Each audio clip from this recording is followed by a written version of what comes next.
When you practice mindful walking, you manufacture, you create a little bit of harmony and of peace with your steps. When you practice mindful breathing, you generate a little bit of that energy of peace and well-being in your in-breath and out-breath. And then using that amount of peace and well-being that you have acquired through the practice of mindful breathing, mindful walking, you pour it, you give it to your body. The fact is that if you are in a sitting position or a lying position and continue to breathe in and out mindfully, the peace, the well-being in your breathing begin to flow into your body, and your body begin to experience peace. Because the energy of mindfulness will begin to come and to recognize every part of your body. Oh dear, I have abandoned you. I have let you down for a long time. Now I am back. I'm sorry, but I am back finally. So with your in-breath and out-breath, mindfully, you embrace your body as a whole. You embrace your body as spots. Breathing in, I'm aware of my heart. Breathing out, I smile to my heart. And stay with your heart for 1 or 2 minutes. Maybe this is the first time you come home to your heart and embrace it tenderly with your heart, with your energy of mindfulness. In the past, you have not shown your sympathy, your love, your care to your heart. You smoke, you drink alcohol, you worry too much, you were not very kind to your heart. Now you come back to your heart with your full presence, embracing it tenderly, smiling to it, much that you will take good care of it. You will not give it a hard time again like you used to do in the past. This is the practice of love and of peace. If you don't succeed with your body and with your feelings, how can you succeed in bringing peace to society or to your family?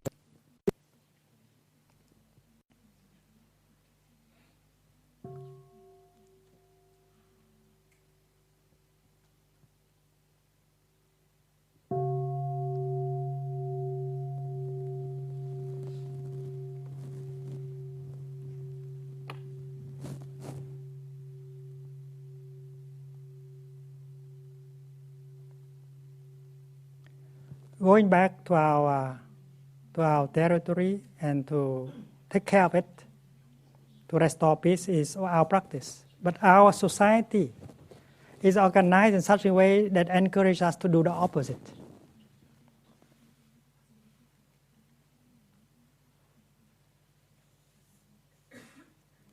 Television is to help you run away from yourself. Magazines, music, everything is to help you to take refuge, to run away from yourself.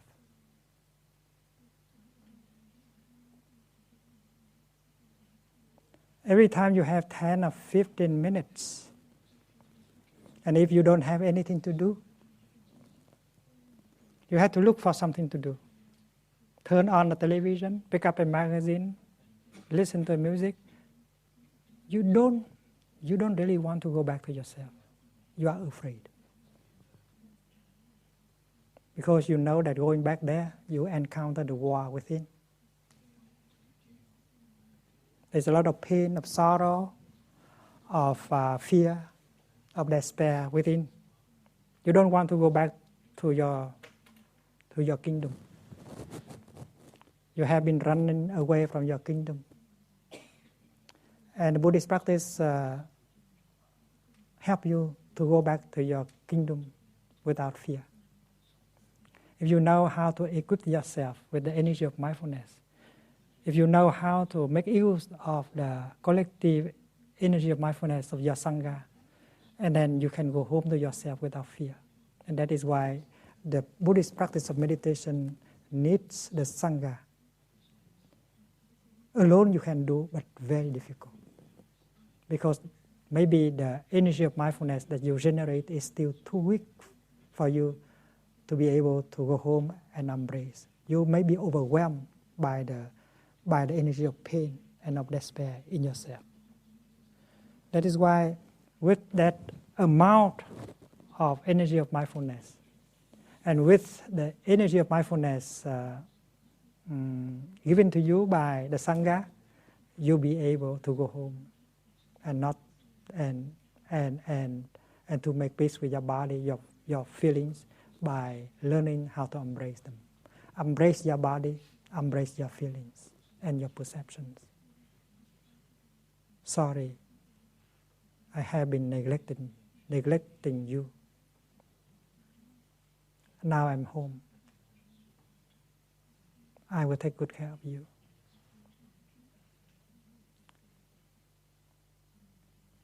Go back to our kingdom. The territory is large. And the Buddha offers us many concrete methods in order to restore peace, well-being in our kingdom of the 5 elements, called 5 aggregates, 5 skandhas.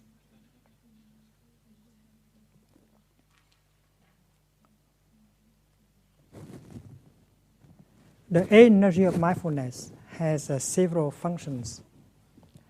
The first function of mindfulness is to be there.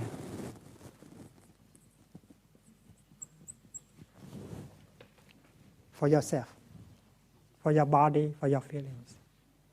So the first function of mindfulness is to help you produce your true presence. You are fully present for yourself.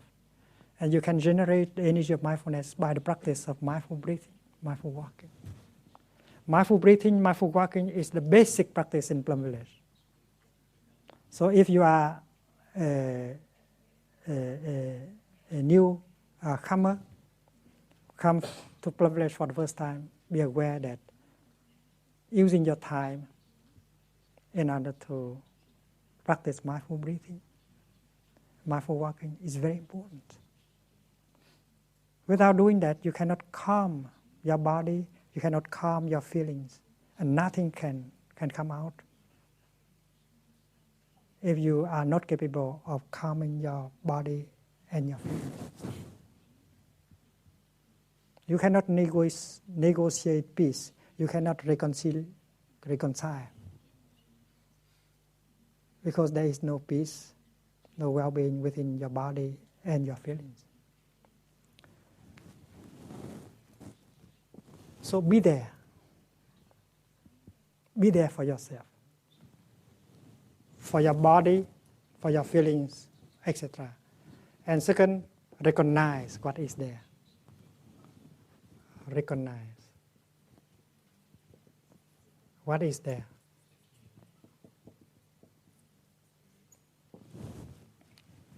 What is there is your body that suffers, that needs you to embrace and to allow it to rest and to restore itself. Your body has been crying for help, but you have deserted your body. The Buddha spoke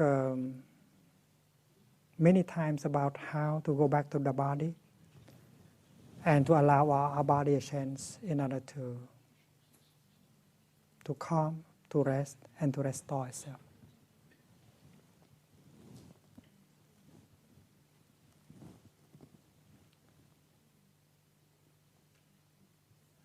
And if we have a feeling, whether that feeling is painful or pleasant, we have to recognize the presence of what is there in terms of feeling. Recognize the physical formations, recognize the mental formations that are happening in the present moment. And the third function of mindfulness is to embrace it. Not fighting, just embracing.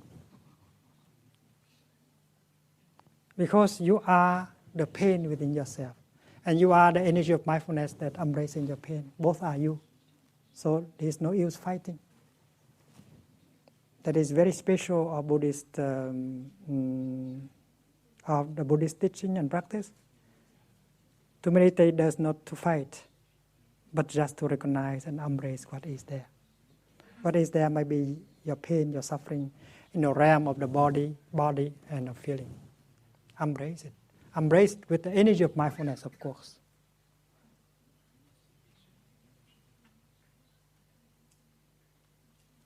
And the fruit of practice depends on the strength of your mindfulness. If you practice well, and then the amount of energy of mindfulness you produce will be enough in order to embrace your pain. In the case your pain is bigger than your mindfulness, you cannot do it. Because your pain is a zone of energy. And if your mindfulness, another kind of energy, is smaller like that, you cannot embrace your pain, which is so big. You have to practice more, and you have to ask for help. Because the sangha is composed of those who practice mindfulness, and they have the energy of mindfulness to lend you.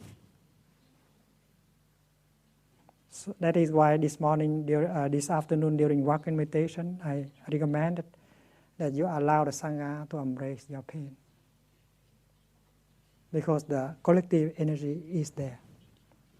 So the energy of mindfulness should be large enough, powerful enough to embrace your pain. And embracing like that, like a mother embracing the baby, will bring about a relief, calming, bringing relief.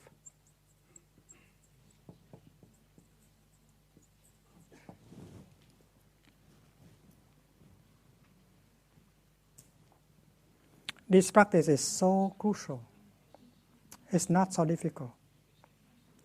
You create the kind of environment that is favorable for that practice.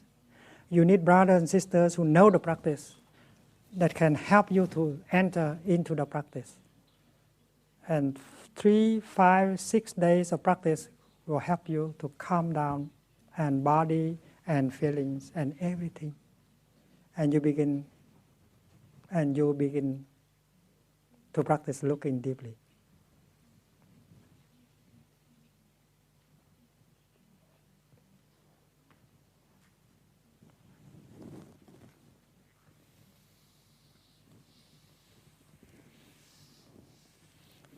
Healing is not really coming from outside. Healing can come from the inside. And you need to believe in the power of healing that is inherent in your consciousness and in your body. Our body and our consciousness have the power of self-healing only if you allow them to do the work. An animal in the forest, when seriously wounded, will find a quiet place to lie down, not thinking of eating, of running after another animal. They have the wisdom. They know that this is the only way, the only hope for healing. Every animal in the forest, when deeply hurt, wounded, would lie down in a peaceful place because they believe that the body has the capacity of self-healing. If you worry too much, if you run north and south and east and west, you make the situation worse. And that is what we humans are doing. When we have something wrong in our body, we don't know how to rest, how to allow our body to restore itself and to heal itself. We run, we take a lot of medicines, we worry too much, we imagine too much, and we make the situation much, much worse. That means we do not have faith in our body.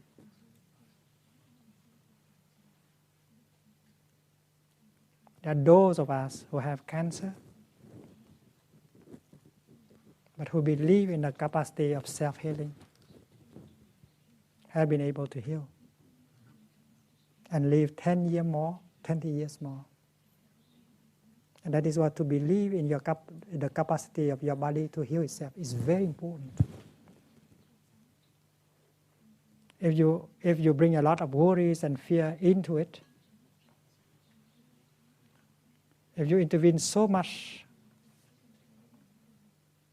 into the situation, you may make the situation worse. And therefore, to believe in your body and to allow your body a chance. And then it can heal itself. Our consciousness also. Remember, that year you suffered so much. You thought that you were going to die. But you didn't die. You survived. Because you know the trick of surviving. And if you know how to allow your body and your consciousness to restore itself and the heal, and the wound can heal. The wound in your body, the wound in your consciousness. Every wound can be healed.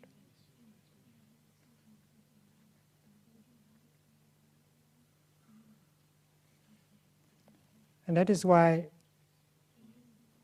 embracing your pain, embracing your body and your feelings tenderly, and believe in the capacity of your body and your consciousness to heal. This is very important. They will bring relief. They will bring calm. The calm that you bring to your body, to your consciousness, will favorize the healing and the transformation.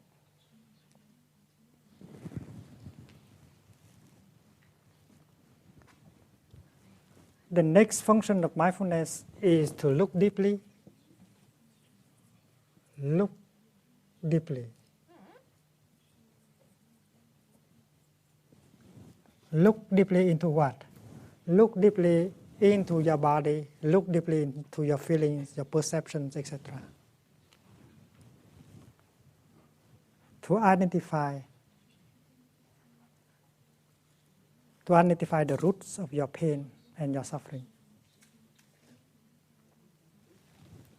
It's very important to look deeply into your ill-being, into your pain, in order to find out what kind of nutriment, what kind of food you have used in order to make it possible. Because the Buddha said nothing can survive without food. Your love will die if you don't give food to it. Your love should be nourished, otherwise it will die. Your pain, your suffering also need food to survive. If you continue to feed your pain and your suffering, they will live for a long time. And in fact, in our daily life, we continue to feed our suffering, but we don't know. The way we consume, the way we eat, the way we allow ourselves to be invaded by all these kind of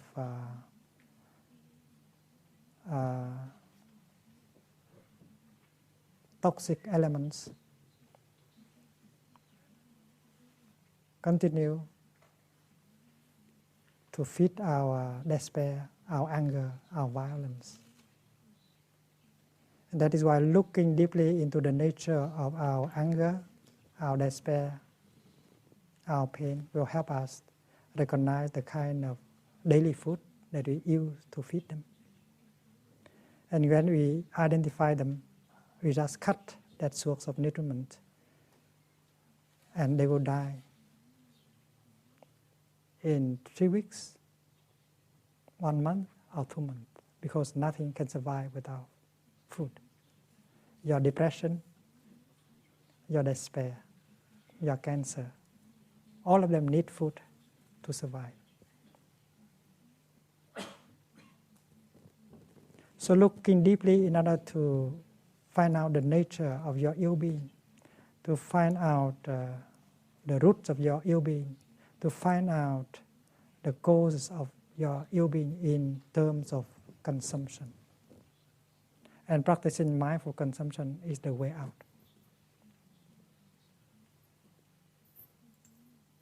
All the suffering that have manifested in you have come from your unmindful consumption. You consume violence, you consume wrong perceptions, you consume hatred,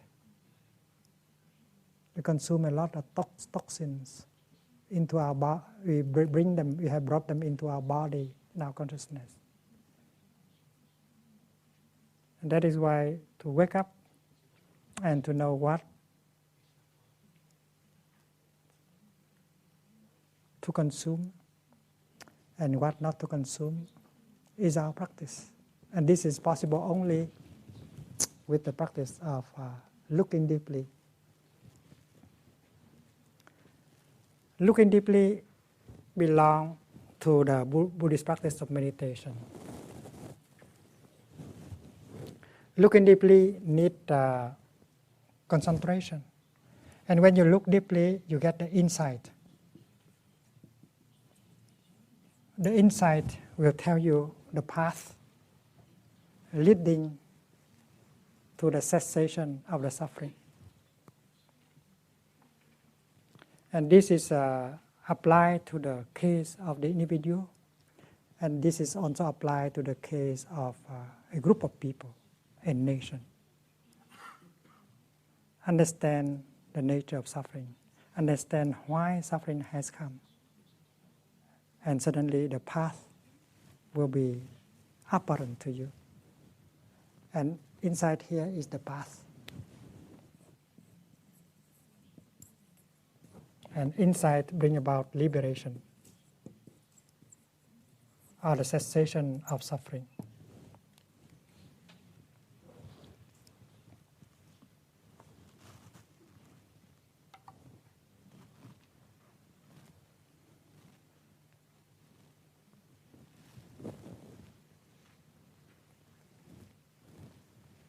Suppose you have a feeling of despair.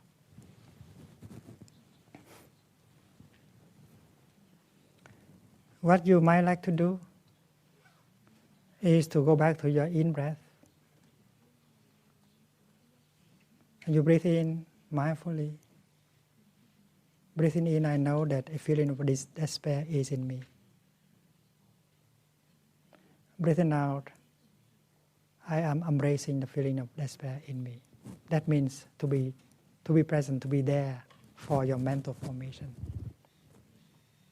And if you live in a sangha, that means among other practitioners, you can come to a brother or a sister who said that, well, I have a feeling of despair in me and I have been practicing embracing it. Could you help me?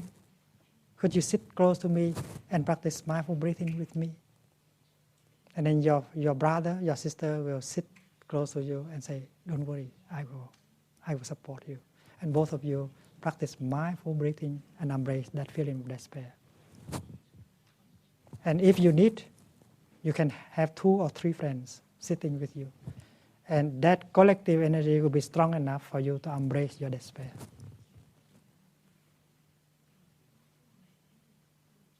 And the feeling of despair, that mental formation, will go back to consciousness as a seed again, waiting for an opportunity to manifest again. The next time it manifests as a feeling of despair, you practice the same. And every time you embrace it tenderly with your mindful breathing, it loses a little bit of its strength until it's too weak to manifest again. So in the practice, make use of your mindfulness, of your energy of mindfulness, and learn how to make use of the collective energy of mindfulness of the sangha. That is the advantage of living and practicing with the sangha. You have a stone, you throw the stone into a river, it sinks right away. But if you have a boat, you can carry many tons of stone, and yet they don't sink. You think that you are going to sink because of the amount of suffering in you. But if you know how to make use of the boat of mindfulness, if you know how to make use of the boat of the sangha, you are not going to sink, no matter how big is your sorrow, your pain, and your despair. That is why in the Buddhist tradition, we practice taking refuge in the sangha. Taking refuge in the sangha is not a declaration of faith. It is a practice. You know that the sangha is made of elements that are practicing mindfulness. And they can generate energy of mindfulness together. And allow the sangha to embrace your pain, to transport you, and not to worry is a very, very important. And you have the capacity of building a sangha too. When I first came to the West, I was all alone. I had come in order to call for a cessation of the war in Vietnam. I was alone. I was not allowed to go home because of what I said. So I knew that I should be supported. I began to build a sangha. And now our sangha is big. It is everywhere in many, many countries. Even if you are alone now, you know that with the practice, you are able to restore peace and well-being in you. And in order to get the support and not to go further, you can build a sangha wherever you live. Building sangha is the most important task. Without a sangha, we have no refuge at all. Even if you are a teacher, a strong practitioner, you still need a sangha. Even if you are a Buddha, you still need a sangha, because the Buddha was an excellent sangha builder. Without his sangha, the Buddha would not have done what he has done in order to help many generations. Therefore, trust the sangha, trust yourself, trust the sangha.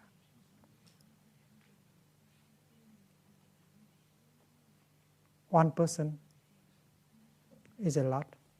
A group of persons can change the course of history if they know how to do it. They should not allow the current of life to carry them away. They should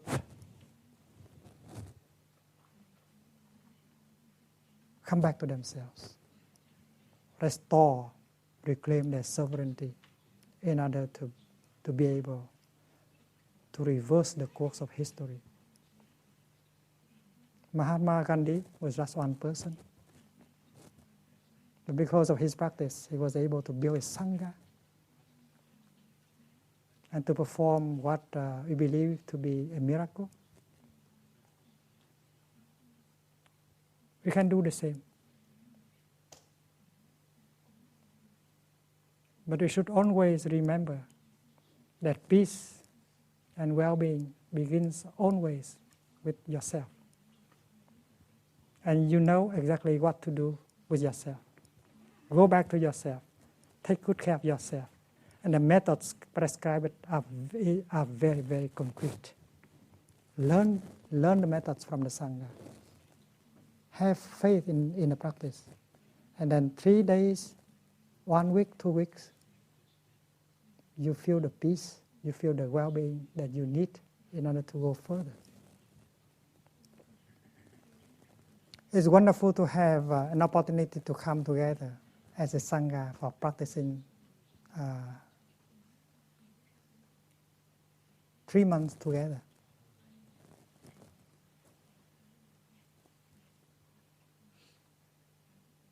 Our practice is to build brotherhood. And each of us can contribute to the building of brotherhood. What we need in the world is brotherhood.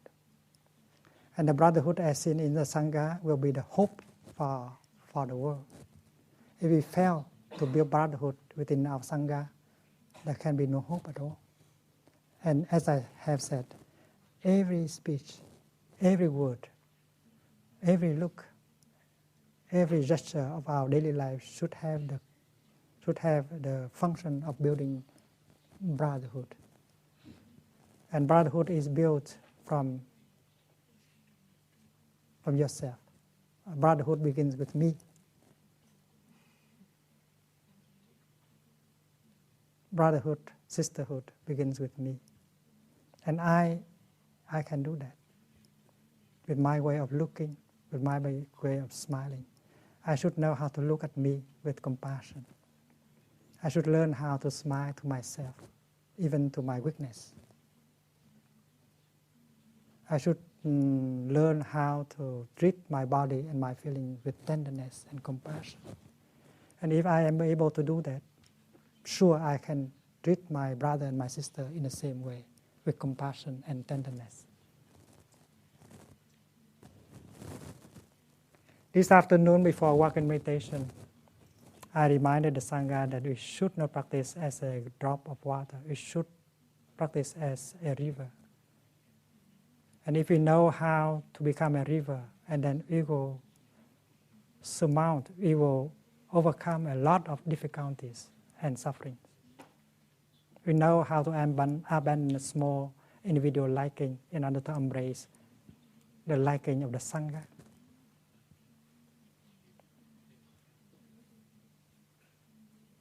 The Buddha has started an adventure, and many generations of men and women have joined his adventure. The adventure creating brotherhood. The next Buddha to be born to us, his name is Mr. Love, Maitreya, brotherhood. And to me, the next Buddha can take the form of a Sangha.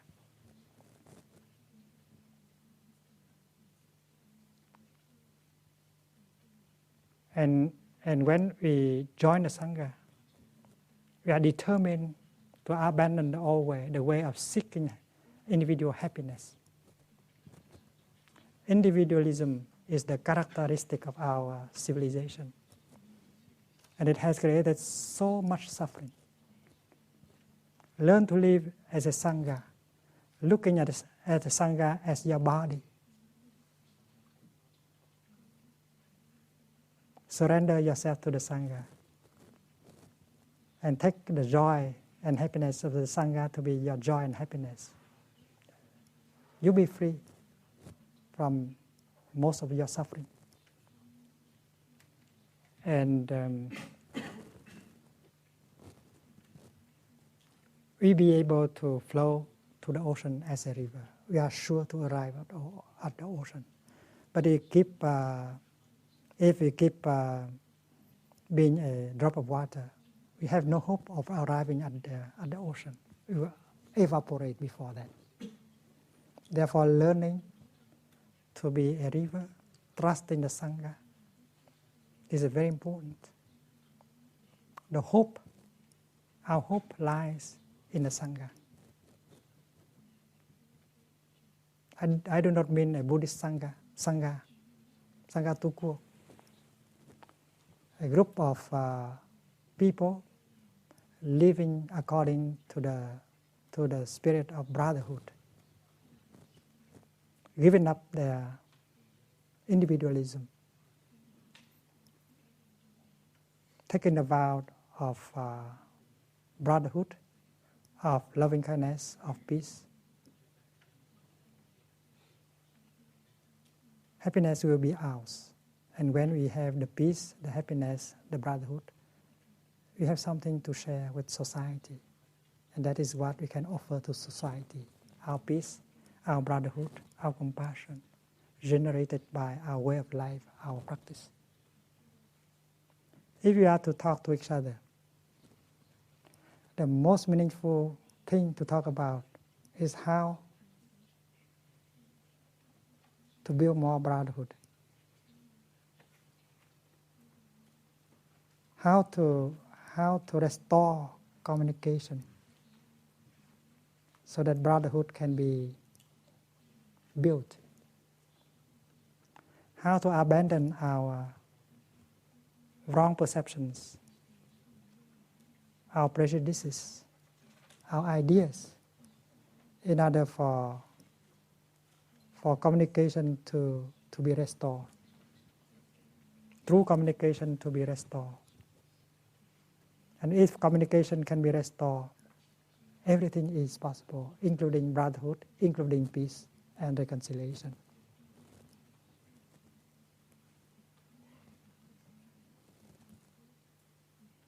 The Buddha has succeeded in building a sangha. That does not mean that he did not have difficulties in building his sangha, a lot of difficulties. But his sangha is being continued by many generations. And we have joined into his adventure. We know that the sangha is our hope. Because so many people are drowning in the ocean of despair. They don't have anything to take refuge in. A sangha with brotherhood as the base will be the way out. And that is why sangha building, to me, is the most noble task of our time. And this is not just a wish. This is something we can do. And if we look deeply, we see that in the teaching of the Buddha, there are many concrete suggestions as how we can build a sangha, beginning with ourselves. Because the 5 skandhas within ourselves is itself a sangha. The 5 skandhas working in harmony, that is a sangha. So please do not hesitate to ask a brother or a sister as how to go home to yourself. Recognize what is inside of you, how to embrace them, how to help them to calm down, how to look deeply and understand the nature of our suffering, how to reopen the door of communication. All of that is our practice.